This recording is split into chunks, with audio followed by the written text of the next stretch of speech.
নমস্কার বন্ধুরা, প্রয়াসের ইউটিউব চ্যানেলে তোমাদের সকলকে স্বাগত। আজকে আমরা ম্যাথামেটিক্স নিয়েই আলোচনা করব এবং ম্যাথামেটিক্সের চ্যাপ্টারের মধ্যে অ্যারিথমেটিক পোর্শনের লসাগু গসাগু খুব ইম্পর্টেন্ট চ্যাপ্টার। এবং লসাগু গসাগু করার ক্ষেত্রে তোমরা যারা ওয়েস্ট বেঙ্গল পুলিশ কনস্টেবল বা এসআইয়ের জন্য অ্যাপ্লাই করেছো তারাও দেখবে যে এই ধরনের অঙ্ক কিন্তু পরীক্ষায় তোমরা পাবেই, একটা কি দুটো পাবেই। এবং অন্যান্য পরীক্ষার ক্ষেত্রেও তোমরা দেখতে পাবে যে এইখান থেকে কিন্তু এই চ্যাপ্টার থেকে কিন্তু কোশ্চেন আসছেই। দেখো, কোশ্চেন অ্যাটেম্প করতে তোমরা কিন্তু পারবে হয়তো, কিন্তু তার করার টেকনিক আছে। লসাগু গসাগু সবসময় যে একই ধরন বা একই রকমভাবে করা হয় সেরকম কিন্তু নয়। এবার আমরা যেটা প্রথাগত নিয়ম জেনে থাকি, আমি তার অ্যাপ্রোচটা একটু দেখাবো, একটুখানি দেখো। যে ধরো আমরা ফার্স্টে লসাগু নিয়ে আলোচনা করছি। এবার লসাগু গসাগু কী জিনিসটা?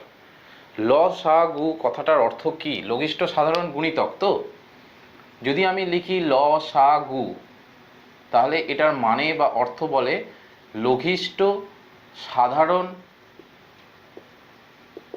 গুণিতক, তাই তো? এবার সেটারই যদি আমি ইংলিশ করি তাহলে সেটা দাঁড়ায় এলসিএম, মানে লিস্ট কমন মাল্টিপল। মানে কি? মানে ধরো আমি তিনটে সংখ্যা নিচ্ছি, 10, 20, 25। এই তিনটে সংখ্যার মধ্যে প্রত্যেক কটা সংখ্যার যে মাল্টিপলগুলো হবে তার মধ্যে সবথেকে যে ছোট মাল্টিপল, যেটা সবার মধ্যে কমন থাকবে, সেইটাকে আমরা নেব। তো এই লসাগু আমরা বার করার নিয়ম কিন্তু ছোটোবেলায় এইরকমভাবে করতাম, যেখানে ধারের কিছু সংখ্যা থাকতো এবং নিচে কিছু সংখ্যা লাস্ট অবধি পেতাম। সেইভাবে কিন্তু আমরা লসাগু করতাম। আরেকটা কি করে করতে পারো, তুমি এটার প্রত্যেক কটার কিন্তু মাল্টিপল বার করে নিতে পারো। 10-এর মাল্টিপল কত হবে? 10, 20, 30, 40, 50, 60 এরকমভাবে চলবে। 20, 20, 40, 50, 20, 40, 60, 80 এরকমভাবে হবে। 25-এর ক্ষেত্রে 25, 50, 75, 100, 125, 150 এরকমভাবে চলবে। তার মধ্যে যেটা কমন আমি সেটাকে নেব। তো এটা তো আমরা ওইভাবে বার করতাম, কিন্তু এখন একটু টেকনিকটা যদি এই রকমভাবে তোমরা বার করতে শেখো, দেখো অনেক ইজিলি বার করা যায়। এখানে কি করতে হয়, সব থেকে বড় যে সংখ্যাটাকে সেটাকেই আমরা ধরো লসাগু। আমি বলছি সাপোজ সব থেকে বড় সংখ্যাটাকে আমি লসাগু ধরবো, মানে এখানে আমার 25। কিন্তু এই 25-এর মধ্যে দেখতে হবে এই যে দুটো সংখ্যা রয়েছে, বাকি যে দুটো সংখ্যা রয়েছে তার মধ্যে কোন ফ্যাক্টরটা যেটা 25-এর মধ্যে নেই। 25-এর মধ্যে কোন ফ্যাক্টর যেটা বাকি দুটো সংখ্যার মধ্যে আছে সেটা নেই। দেখো 25 কি দিয়ে তৈরি হয়? 5 × 5 দিয়ে তৈরি হচ্ছে। এখন 5 × 5, কিন্তু 5 এর মধ্যেও আছে, 5 এর মধ্যেও আছে। আচ্ছা, 5-এর এখানে দুটো দুটো আছে, ঠিক আছে, অসুবিধা নেই। কিন্তু 10 আর 20-র মধ্যে এমন কিছু সংখ্যা আছে যেটা 25-এর মধ্যে নেই। কি জানো, যে জিরো একটা তৈরি করতে গেলে একটা 5-এর সঙ্গে একটা 2 লাগে, তবেই তো একটা জিরো তৈরি হয়। তাহলে এই দুটোর মধ্যেই 2 আছে, কিন্তু 2-এর সর্বোচ্চ ঘাত কত আছে দেখলাম, এটা আমি 4-এর সঙ্গে 5 গুণ করে, মানে 4 আছে। এই 4টা আবার এর মধ্যে একটা 2 আছে, তার মানে আমি 4 যদি আমি এখানে গুণ করে দিই, মানে 25-এর সঙ্গে যদি আমি একটা 4 গুণ করে দিই, তাহলেই কিন্তু আমার লসাগুটা এইখানের ক্ষেত্রে আমি পেয়ে যাচ্ছি, যেখানে আমার কোনো ফ্যাক্টরাইজেশন করার দরকার পড়ছে না, কোনো সিঁড়ি ভাঙা মেথডের দরকার পড়ছে না। আমি কিন্তু এলসিএম এইভাবেই বার করব। তোমরাও এইভাবেই চেষ্টা করতে পারো। খুব ভালো করে বোঝো, আমি বলেছিলাম সর্বাধিক যে সংখ্যাটা থাকবে সেই সংখ্যাটাকেই আমি লসাগু ধরবো।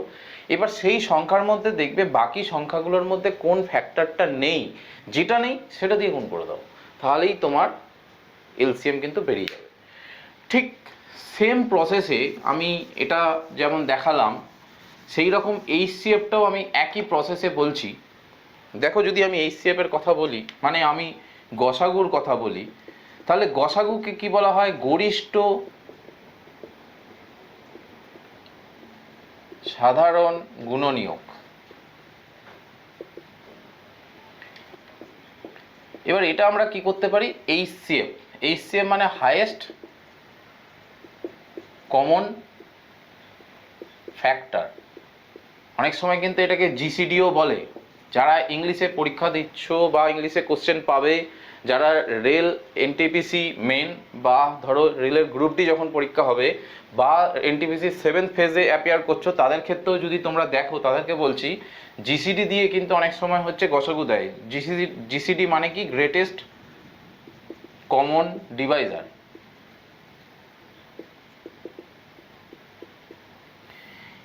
এইগুলো মানেই কিন্তু গসাগু। তাহলে এক্ষেত্রে কি দাঁড়াচ্ছে যে গসাগু ধরো আমি কিভাবে বার করতে পারি। গসাগু ক্ষেত্রে ধরো আমি কোনো সংখ্যা নিচ্ছি 20, 40, 45, আমি বলছি এটার গসাগু বার করতে।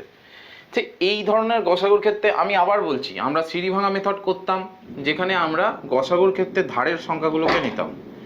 এবার এইখানেই তুমি ধরো গ্রেটেস্ট কমন ডিভাইজার বা হাইয়েস্ট কমন ফ্যাক্টর, এখানে আমরা কি করতাম, প্রত্যেক কটার ফ্যাক্টরাইজেশন করতে পারতাম। 20-এর ফ্যাক্টর করতাম, 40-এর ফ্যাক্টর করতাম, 45-এর ফ্যাক্টর। ফ্যাক্টর মানে বুঝতে পারছো, উৎপাদকে বিশ্লেষণ করতাম। মানে 45-এ কী কী উৎপাদক আছে, সেখানে আছে 3 আছে, মানে 5 9 45, তাহলে 3 3 9 × 5। তো এইভাবে আমরা করতে পারতাম, 20, 40, 45 এভাবে করতে পারতাম।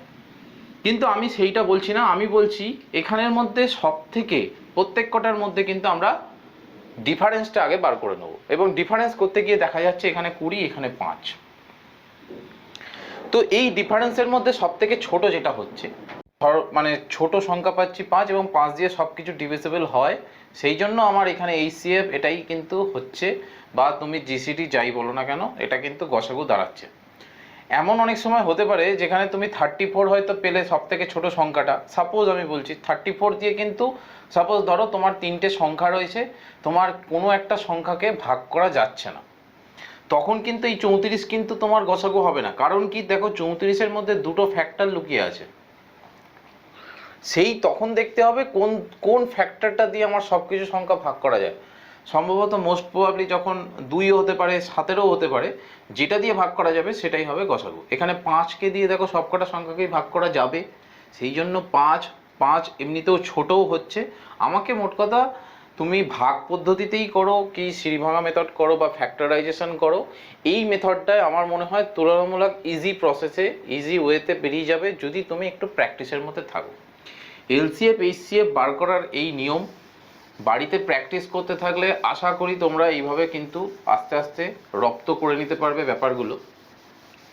এবার অঙ্ক কী ধরনের আসে সেটা হচ্ছে আমাদের বিচার্য বিষয়, যে অঙ্ক কেমন আসে, এলসিএম এইচসিএফ এর কটা প্যাটার্ন আছে, যে কটা প্যাটার্ন যদি তোমরা আগের থেকে জেনে যাও, সেই কটা প্যাটার্ন, মানে এইচসিএফ থেকে 3টে প্যাটার্ন, এলসিএম থেকে 3টে প্যাটার্ন, এই 3 আর 3-এর 6টা প্যাটার্ন, এবং যখন এইচসিএফ আর এলসিএম একসঙ্গে আসবে অঙ্ক, সেক্ষেত্রে কী করতে হবে, সেই ধরনের টাইপের অঙ্কগুলো যদি একটু দেখে নিতে পারো, তাহলে এই গোটা চ্যাপ্টারটা কিন্তু কমপ্লিট হয়ে যাবে।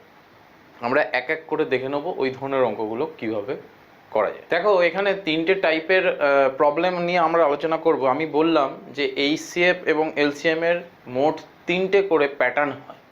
এই 3টে প্যাটার্ন যদি ইজিলি বুঝে যাও, এইচসিএফ এলসিএম এর যে কোনো অঙ্ক পেরে যাবে। এবং যখন কম্বাইনিং আসবে, কোনো একটা অঙ্কে হয়তো কিছুটা এইচসিএফ এলসিএম মিক্স দিয়ে, সেক্ষেত্রে অঙ্কগুলো একটু বুঝে করতে হবে, কিন্তু কঠিন নয়, কোনো ক্ষেত্রেই অঙ্ক কঠিন নয়। এবং কিছু কিছু প্রশ্নের অঙ্ক তৈরি হয়, যেমন জানো, সেগুলো যখন আমি প্রশ্নের অঙ্ক করাবো আমি তখনই বলে দেবো। কিন্তু নর্মাল ওয়েতে যখন সংখ্যা দ্বারা কিছু কিছু অঙ্ক আসবে, সেই রকম প্যাটার্নটা আমি আগে করিয়ে দিতে চাইছি, যাতে তোমাদের ধারণাটা ক্লিয়ার হয় যে কিভাবে আমরা অঙ্কটা করতে পারি। প্রথম কথা, এখানে আমি এলসিএম নিয়ে আলোচনা করছি, এবং এলসিএমে কিন্তু সবসময় ক্ষুদ্রতম, লঘিষ্ঠতম এই কথাগুলো থাকবে। ইংরেজিতে লিস্ট, সব থেকে ছোট, এই ধরনের কথাগুলো তোমার এখানে যেমন বলেছে, দেখো সব থেকে ক্ষুদ্রতম, ক্ষুদ্রতম বলতে পারে, সব থেকে লঘিষ্ঠতম বলতে পারে।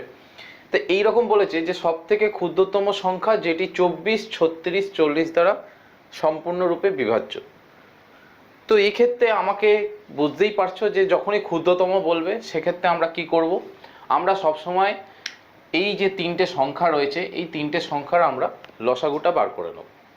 তো আমার যে নিয়ম আছে, সেই নিয়ম অনুযায়ী আমি বলছি, আমি এখানে লসাগু কিন্তু 40ই ধরবো। কিন্তু এখানে 40 ধরে এবার একটা পয়েন্ট দেখতে হবে, এই 40 কি সব কটা দিয়ে ভাগ করা যায়? 24 দিয়ে কি ভাগ করা যায়? 36 দিয়ে কি ভাগ করা যায়? যায় না। সেই জন্য, এবং প্লাস হচ্ছে আরেকটা জিনিস খেয়াল রাখবে, এই 36-এর মধ্যে কিন্তু 9 আছে, 9 লুকিয়ে আছে, যেটা 40-এর মধ্যে নেই। তার মানে আমাকে একটা 9 দিয়ে গুণ করে দিতে হবে ফার্স্টেই। 24-এর মধ্যে কিন্তু 8 আছে, যেটা এর মধ্যেও আছে, 40-এর মধ্যেও আছে, 5 আছে, যেটা এর মধ্যেও আছে। তাহলে আমি দেখছি 40-এর মধ্যে এখানে কিন্তু 4 আছে আর 6 আছে। তুমি 4-এর হিসাবে দেখতে গেলেও এর মধ্যে পাবে, তুমি যদি 6-এর হিসাবে যাও, তাহলে 6-এর হিসাবে মানে একটা 2, যেটা এর মধ্যে রয়েছে, 3, সেটা এর মধ্যে রয়েছে, মানে 9 আমার এখানে ফ্যাক্টরটা ছিল না। সেই 9 যদি আমি গুণ করে দিই সেখানে এখানে 360, এবং 360কে কিন্তু সবকটা সংখ্যা দিয়েই কিন্তু তোমার ভাগ করা যায়। তার মানে আমার 360ই এই অঙ্কের উত্তর। তাহলে সব থেকে ক্ষুদ্রতম সংখ্যা যেটি 24, 36, 40 দ্বারা সম্পূর্ণরূপে বিভাজ্য, সেটা কত? 360। এবার 360-এর থেকে বেশি আরও সংখ্যা আছে, 360, 720, মানে 36কে 3 দিয়ে গুণ করলে যেটা হবে মানে 1080, সেই রকম করে কিন্তু সবকটা সংখ্যাই কিন্তু এই সংখ্যা দ্বারা বিভাজ্য। কিন্তু আমার ক্ষুদ্রতম সংখ্যাটা চেয়েছে, মানে 360, 720 এইরকমভাবে পরপর ডট ডট করে কিন্তু তোমার সংখ্যাগুলো কিন্তু বিভাজ্য এই সংখ্যাগুলো দ্বারা। কিন্তু সব থেকে ক্ষুদ্রতম কোনটা? 360, এবং আমার লসাগু তাই কত বেরিয়েছে? 360। বোঝা গেল? চলে আসি নেক্সট অঙ্কে। নেক্সট অঙ্কে দেখতে যাচ্ছি, এখানে বলছে যে সব থেকে ক্ষুদ্রতম সংখ্যা যেটি দ্বারা 4, 6, 8 ও 16কে ভাগ করলে সর্বদা 2 ভাগশেষ হিসেবে থাকে। এইখানে 2-এর জায়গায় আমার 5 দিতে পারতো, 6 দিতে পারতো, অন্য যে কোনো সংখ্যা দিতে পারতো। সেটা আমার মানে সেটাকে আমি পয়েন্ট আউট করছি না, আমি পয়েন্ট আউট করছি যে এই প্যাটার্নটার দিকে লক্ষ্য করো। এখানে কিন্তু বলছিল সম্পূর্ণরূপে বিভাজ্য হয়ে যাবে, এখানে কিন্তু বলছে না, এখানে বলছে একটা করে ভাগশেষ থাকবে। কি সেই ভাগশেষটা? সেখানে হচ্ছে 2। তাহলে এই ক্ষেত্রে আমাকে কি করতে হবে? এই ক্ষেত্রে আমাকে আগে এই সংখ্যাগুলোর এলসিএম বার করে নিতে হবে। এলসিএম বার করে তার সঙ্গে যে ভাগশেষটা সবের ক্ষেত্রে থাকছে সেইটাকে জাস্ট যোগ করে দেওয়া। আমি প্যাটার্নটার দিকে লক্ষ্য রাখতে বলছি। কি? যে সব থেকে ক্ষুদ্রতম সংখ্যা এরকমভাবে ভাগ করলে মানে সবসময় ভাগশেষটা আমার কনস্ট্যান্ট থাকছে, মানে ওইটা পাল্টাচ্ছে না। 2 থাকলে 2 থাকছে, 4 থাকলে 4 থাকছে, 5 থাকলে 5 থাকছে, এরকম। তাহলে আমার সেই আবার আগের ধারণা অনুযায়ী 4, 6, 8 আর 16-র লসাগু আমি ধরে নিচ্ছি 16ই হবে। কিন্তু 16 দিয়ে সবকটা ভাগ করা যাচ্ছে না, 6কে তো ভাগ করা যাচ্ছে না। তাহলে আমি দেখছি কি, যে 4 আর 6, 8 আর 16-র মধ্যে কি এমন সংখ্যা যেটা, কি এমন ফ্যাক্টর যেটা এই 16-র মধ্যে নেই। আমি দেখছি একটা 6 বানাতে গেলে একটা 2 লাগে, একটা 3 লাগে, যেটা 16-র মধ্যে নেই। তাহলে একটা 3 দিয়ে যদি আমি গুণ করে দিই তাহলে 48 আমার সংখ্যা দাঁড়াচ্ছে। এবং আমি বললাম যে এলসিএম বার করার পরে যে ফ্যাক্টরটা মানে রিমাইন্ডারটা যেটা থাকবে, রিমাইন্ডার, সেই রিমাইন্ডারটা কিন্তু এর সঙ্গে যোগ করে দেবে, মানে ভাগশেষটা। তাহলে কত বেরোলো অ্যান্সার? 50। তাহলে এই 50 হয়ে গেল আমার এই অঙ্কের উত্তর। দেখো কত ইজিলি কিন্তু অঙ্কগুলো করে দেওয়া যায়। এবার এই ক্ষেত্রেও কিন্তু তোমার দেখো 3টে প্যাটার্ন আমি আলাদা আলাদাভাবে নিয়েছি। আমি সব থেকে লাস্ট প্যাটার্নের দিকে চলে আসব। এখানে বলছে যে সব থেকে ক্ষুদ্রতম সংখ্যা যেটিকে 12, 15, 16 দ্বারা ভাগ করলে যথাক্রমে 7, 10 এবং 11 ভাগশেষ থাকে। এবং এক্ষেত্রে দেখো এমন কিছু অঙ্ক দেবে, তোমাদের যে পরীক্ষার অঙ্কগুলো আসে সেই অঙ্কগুলো কিন্তু এই ধরনের অঙ্কই আসবে। এক্ষেত্রেও কিন্তু অঙ্কটা কঠিন নয়। এক্ষেত্রে কী করতে হবে তোমাকে? এর যে এলসিএমটা হবে সেই এলসিএম থেকে একটা কনস্ট্যান্ট সংখ্যা বিয়োগ করতে হবে। কি সেই কনস্ট্যান্ট সংখ্যাটা? তুমি দেখো তোমাকে এমন কিছু সংখ্যা দেবে যেটা দ্বারা ভাগ করলে যথাক্রমে এই সংখ্যাগুলো, এবং সেই সংখ্যাগুলো দেখো প্রত্যেকটা সংখ্যাই দেখবে তার থেকে যে সংখ্যাটা দিয়ে ভাগ করছো এবং রিমাইন্ডার, তাদের মধ্যে ডিফারেন্সটা কিন্তু তোমার সমান দেবে। এখানে ডিফারেন্সটার দিকে একটু খেয়াল করবে। ডিফারেন্সটা কিন্তু আমার প্রতি ক্ষেত্রেই 5 বেরোচ্ছে তো। তাহলে এই যে বললাম যে আমি এই যে লসাগুটা বার করব তার থেকে একটা কনস্ট্যান্ট সংখ্যা বিয়োগ করব, সেই কনস্ট্যান্ট সংখ্যাটা এই অঙ্কের ক্ষেত্রে 5। এই অঙ্কের ক্ষেত্রে কত হচ্ছে? 5। এবং এই 5টাকে আমি বিয়োগ করব। অন্য ক্ষেত্রে কিন্তু তোমার 5-এর জায়গায় এখানে 5 বেরোতে পারে, এখানে 7 বেরোতে পারে, 9 বেরোতে পারে। সেক্ষেত্রে কিন্তু অঙ্কটা একটু লেন্দি হবে, এবং অঙ্ক হতে পারে না তা নয়, কিন্তু তোমাদের যারা এসআই এর পরীক্ষা দেবে বা কনস্টেবলের পরীক্ষা দেবে বা এনটিপিসি বা রেল বলতে পারো, সেই ক্ষেত্রে কিন্তু তোমার এইখানে প্রত্যেক জায়গায় মানে সমান তুমি রিমাইন্ডার মানে ডিফারেন্সটা কিন্তু সমান পাবে। তাহলে এখানে যেমন 5 পেয়েছো, তাহলে আমাকে কি করতে হবে? আগে 12, 15, 16-র আমি লসাগুটা বার করে নিই। সেই আবার আমার নিয়ম অনুযায়ী আমি এখানে এলসিএম ধরবো 16।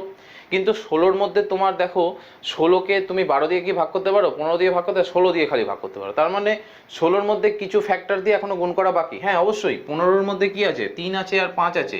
তাহলে 3 এর মধ্যেও নেই, 5ও নেই। তাহলে তুমি একটা 15 দিয়েই গুণ করতে হবে। আর এখানে তোমার 12-র মধ্যে 4 আছে যেটা 16-র মধ্যে আছে, আর 3 আছে যেটা 15-র মধ্যে আছে। তাহলে 16কে তুমি যদি 15 দিয়ে গুণ করো মানে তোমার এখানে 240 দাঁড়াচ্ছে সম্ভবত। আমি যদি খুব ভুল না করি তাহলে তোমার এখানে দাঁড়াচ্ছে 5 × 16 = 80 এবং 3 × 8 = 24, 240 হচ্ছে তোমার গুণফল দাঁড়াচ্ছে। এবং 240 থেকে কি করতে হবে, এই যে সংখ্যাটা মানে যেটা কনস্ট্যান্ট দাঁড়াচ্ছে এই 5, এই 5টাকে তোমাকে বিয়োগ করতে হবে এবং 235 এই অঙ্কের উত্তর। দেখো খুব ইজিলি কিন্তু আমি অঙ্কগুলো করে দিলাম।